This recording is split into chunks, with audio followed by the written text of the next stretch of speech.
后来乡亲啊，继续要来讲，咱逐工在使用的卫生纸，安尼薄薄啊一张，其实哦背后的研发甲制定真讲究，嘛真专业。台中清水就有一间全台湾上界大间的卫生纸厂，首创着亚洲唯一用人工智慧控制系统来做卫生纸，毋但来降低着生产的人力，嘛来提升着产品的品质。一年会当生产的卫生纸3亿6千万包，会当使台湾使足足70年。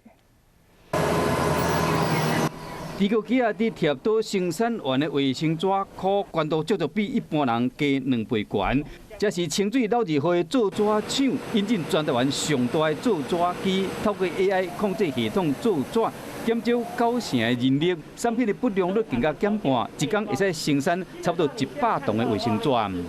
流量、车速，然后我们的品质、质量，